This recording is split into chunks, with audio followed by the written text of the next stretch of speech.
Hi, everybody. It's Jay, and I am back in the booth with you for another sneak peek video preview for this week's new release here on Say with Jay.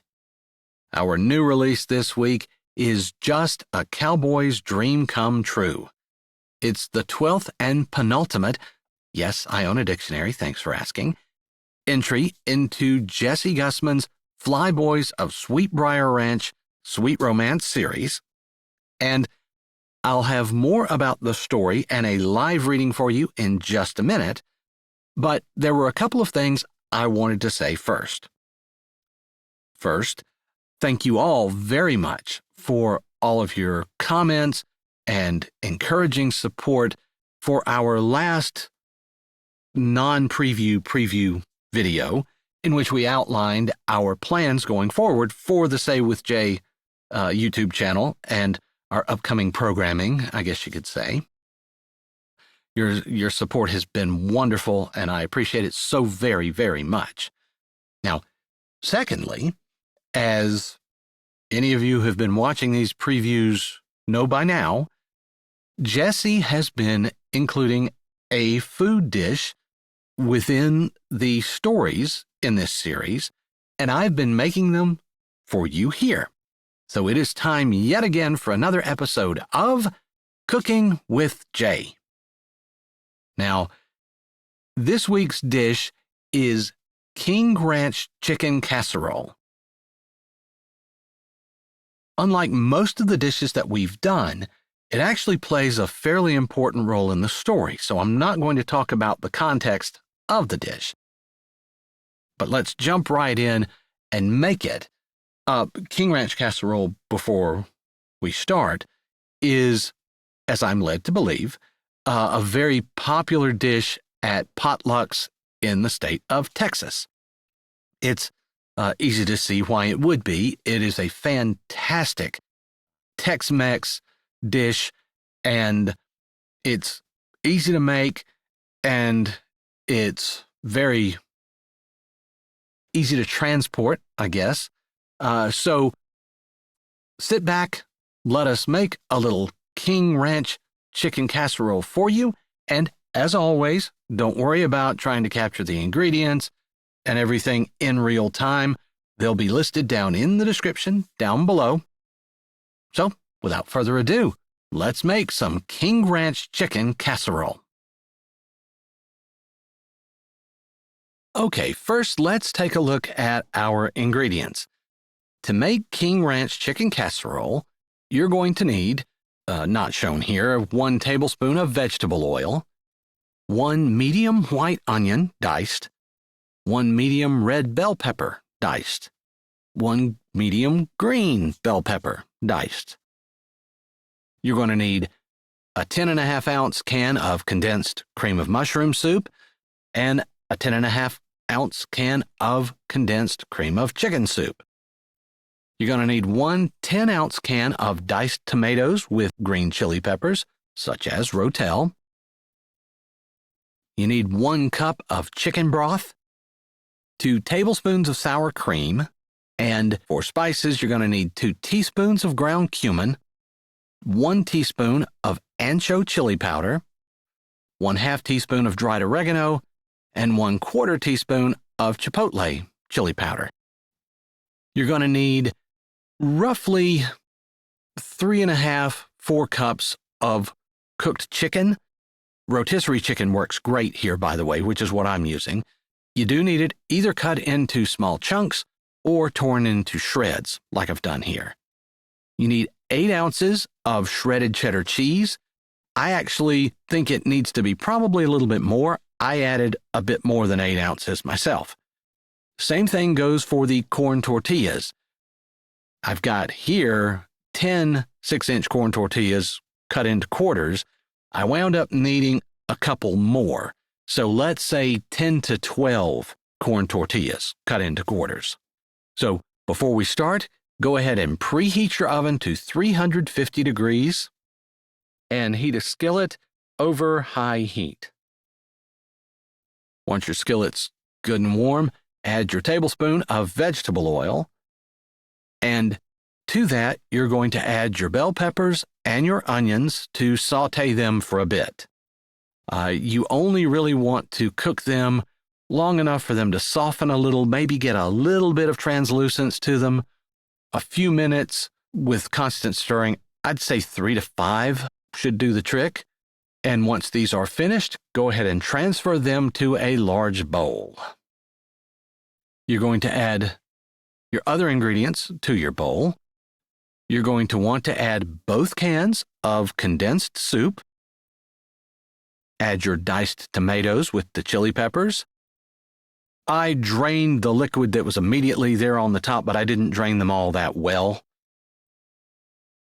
Next, you want to add your cup of chicken broth, your 2 tablespoons of sour cream, your 2 teaspoons of ground cumin, your teaspoon of ancho chili powder, your half a teaspoon of dried oregano, and your 1/4 teaspoon of chipotle chili powder. Once that's all in, go ahead and give it a good big stir. Personally, I like the idea of going ahead and mixing the chicken in, so that's what I'm going to do. Once you've gotten your mixture all together, the first thing you're going to want to do is layer 1/3 of your tortilla quarters on the bottom of your pan. I apologize. I, for whatever reason, didn't get that videoed and also missed spreading the first third of your chicken and vegetable mixture over those tortillas. Once you do get that third of your mix over the tortillas, add 1/3 of your cheddar cheese, and then repeat the process. So we're going to put another layer of tortillas, 1/3 of your chicken, and 1/3 of your cheese, and then repeat that once more. Tortillas, chicken mixture, and cheese. From there, it simply goes into the oven until it is bubbling about 40 minutes. If needed, you can turn on the broiler and carefully brown the top, your melted cheese, until it's golden, 2 or 3 more minutes. But here you go, ladies and gentlemen. This is what it looks like when it comes out of the oven. Look at that. Bubbly and nice and golden on the top. You may need to give it a couple of minutes to cool a little bit. It goes great with some vegetables, and while I didn't think to do it here, a dollop of sour cream on top is also an excellent addition. And there you go, ladies and gentlemen. That is how you make King Ranch Chicken Casserole. It is absolutely fantastic. It's a very versatile casserole.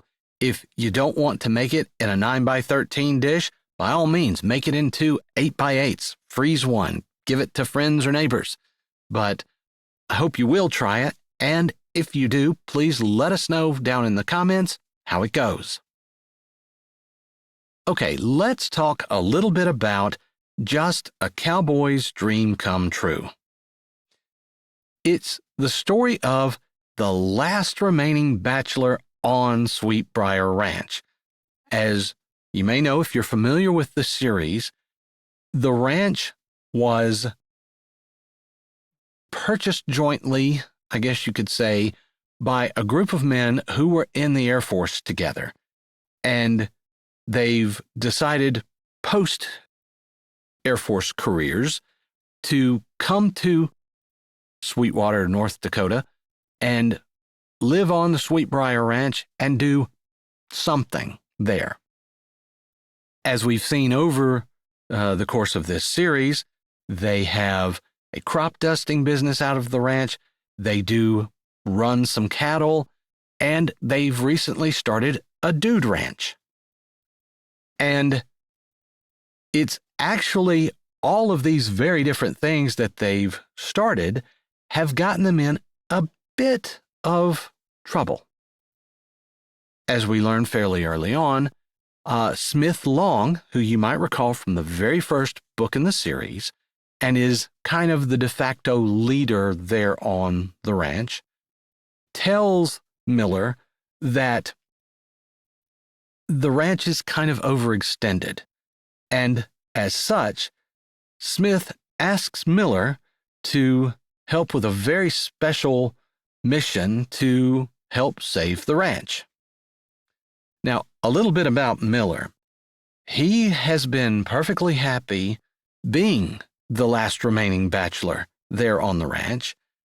He's just perfectly content to live his life day to day, working with the horses that they have, and he's just happy, content.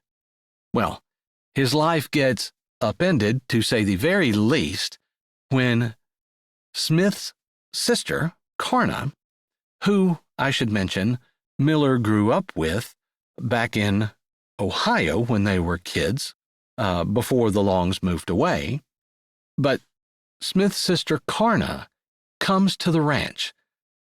Up until this point, she has been helping on her and Smith's grandparents' farm in New Hampshire. Unfortunately, both of her grandparents have now passed, and she was not able to save the farm. But Smith has promised her both a place to live and a job there on the Sweet Briar Ranch. Their reunion of sorts is a bit auspicious. And that's what our live preview reading is, the opening chapter of Just a Cowboy's Dream Come True. I hope you enjoy it, and do come back this Friday for the full release here on Say with Jay. Carna Long put her car in park and stared at the farmhouse and grounds. Sweet Briar Ranch. A new start, a new life.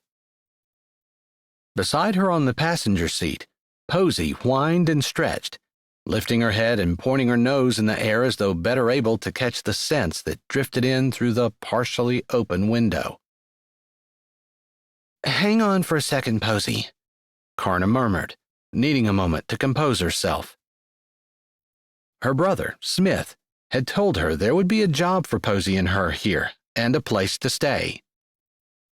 Everything she owned was in the car she drove, which had miraculously held together on the long trip from New Hampshire. She'd tried as hard as she could to save her grandparents' farm, but in the end, the only thing she'd saved had been Posy. She hadn't quite gotten over that bitter disappointment and had a hard time mustering any enthusiasm to be in North Dakota, although she appreciated the fact that she had a job and family. Her brother. Even if she didn't know him that well, since it had been years since they'd spent any amount of time together.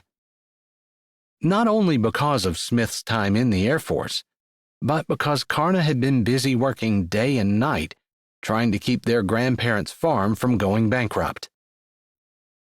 Her eyes swept the area in front of her again. She'd texted Smith just a bit ago and let him know she was coming, but she didn't see him or anyone around. Then she blinked and did a double take. There was a Highland steer standing beside the chicken coop. She'd seen pictures of Highlands and was vaguely familiar with them, but had never been close to one. Still, it was unmistakable with the shaggy fur and the long horns. Horns that, unless she was mistaken, had just gotten caught in the latch of the chicken coop, and, as he shook his head, the latch jiggled open and the door swung wide. The steer moseyed away, like he hadn't noticed that he'd just opened the coop door, but the chickens had no such compunctions. As a unit, they flew and ran for the door, like some sort of signal had gone through the entire fenced chicken yard, one that sent them all running for freedom. Posy whined as Carna grabbed her door handle to get out. "All right, you can come." Posy was used to working on the farm. Maybe it was Carna's imagination, but she seemed to get more depressed the further away she got from New Hampshire. like she knew she was never going to see her home again. Knowing the chickens were soon going to be too scattered to even attempt to round up, Carna hopped out of the car, holding the door for Posey to jump out, then slammed it and jogged over to the melee. But she was too late. It would be impossible to catch the chickens now. They would have to wait until evening when they roosted. Chickens were always easier to catch at night. They had a tendency to not move around much at all once darkness fell. Of course, finding them wherever they roosted would be the challenge. Just then, barking made her jerk her head to the right as a dog, low to the ground, ears back, raced toward them, startling and chasing first one chicken and then another. "Hey!" Carna said, going forward, even though she knew it was dangerous to attempt to grab a strange dog. But still, she couldn't just stand there while it attacked the chickens and possibly killed them. "Pepper, down!" A deep male voice called, and the dog stopped immediately, falling to the ground in a crouch, his ears back, his head rolling to the side as he looked for the man who had called to him. The man, clad in jeans and a t-shirt with worn, low-heeled, square-toed work boots and a cowboy hat pulled low over his eyes, walked toward her. Because of the hat, she couldn't see the expression on his face other than his flat lips, which sliced a thin line over his square and jutting jaw. A muscle twitched there. He was angry, and Carna had to fight back the shot of anxiety that zipped through her. She hadn't done anything wrong. She tried to calm herself by saying that she didn't have to worry about his anger, because it was not going to be directed at her. "Ma'am, you need to get back in your car and go to the guest entrance. This is our private quarters, and you don't ever open an animal pen without permission, whether here or at anyone else's ranch." The man didn't exactly snarl at her, but it was obvious he was holding on to his patience by a fraying thread. Carna opened her mouth and then closed it again. He thought she was a guest? She wore jeans and boots and a t-shirt, similar to his outfit, although several sizes smaller most definitely, and she didn't have the cowboy hat. Back east, her boots were pushing the limits of what people thought was ridiculous. The cowboy hat would practically land her in queue for the insane asylum.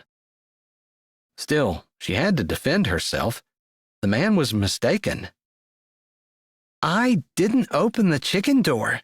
The steer did it." The man stumbled, then caught himself immediately. He snorted and then lifted his hat, running a hand through his hair as though he needed a moment to compose himself so that he could speak lucidly. "Of course, the steer opened the chicken pen." He shook his head. "Now I've heard it all. Lady, get back in your car, go back to where the road forks, and take the other lane. That will take you to the guest quarters. They can deal with you there." "I sure hope you're not dealing with guests, as rude as you are," Carna mumbled, unable to keep her opinion to herself when she knew she should. Still, the man was odious and arrogant. The idea that she would lie. Of course, the idea that the steer opened the chicken pen was probably just as laughable to him as it was to her. "I'm not a guest," she managed to say to the man as he took 2 steps away from her, like their conversation was finished. "Then you're a trespasser," the man said flatly. It wasn't a question. "I belong here. I'm Smith's sister, Carna. And you are?" She held out her hand and tried to keep the superior note out of her voice. Smith might not be the sole owner of the place, but she knew for a fact that the Sweet Briar Ranch had been started by Smith's crew, and Smith was the commander. Regardless of whether they were out of the Air Force or not, he would be given an extra dose of respect if she didn't miss her guess. The man froze. Then he turned toward her slowly. His eyes narrowed, his head slightly tilted as though he was trying to see something in her that he expected to be able to pick out. The look made her uncomfortable, like she was hiding something. Not to mention, she felt stupid with her hand out while the man made no move to touch it. She was about to take it away when a slow grin tilted up the corner of the man's mouth. He was handsome wearing a frown. He was devastating with that slow grin that made the little dimple at the corner of his mouth pop. It was a familiar dimple, and she had the sudden urge to turn on her toes and march right back to her car, drive past the fork in the road, and go somewhere, anywhere else. Carna? Smith's bratty little sister. Man, kid, I wouldn't have recognized your looks, but I suppose you're still just as big of an annoyance now as you used to be. Maybe he didn't mean to be so insulting. He did seem a little flabbergasted and slightly shocked. She'd told Smith she wasn't quite sure what day she would arrive since she had to stay on the farm in New Hampshire for an indefinite amount of time, until the new owners had gotten their sea legs. They were from the city and had never run a farm before. It had been bittersweet, teaching them to do all the things she knew by heart, showing them the quirks and foibles of the farm that she loved. Maybe Smith hadn't told anyone she was coming since her arrival had been so up in the air. The dimple winked at her, and a memory flashed. It couldn't be. Miller? Smith's best friend from high school, their neighbor, and her nemesis. His smug look confirmed her guess. And you're just as arrogant and conceited as you always were, she grunted. And just as likely to jump to the wrong conclusion as well. You told me the steer opened the chicken coop. Tater tot, come on. Miller lifted his hands, then slapped them down against his pants. He looked around and then indicated the birds that flapped through the yard. As Carna looked across the wide expanse of grass, 2 of them hopped up on the porch. Hi, this is Jay, and thanks for listening. If you're ready for another great audiobook, here's one we think you might like. Or check out the playlist with all our latest releases. Don't forget to subscribe to Say with Jay, give this video a thumbs up, and tell us what you liked in the comments.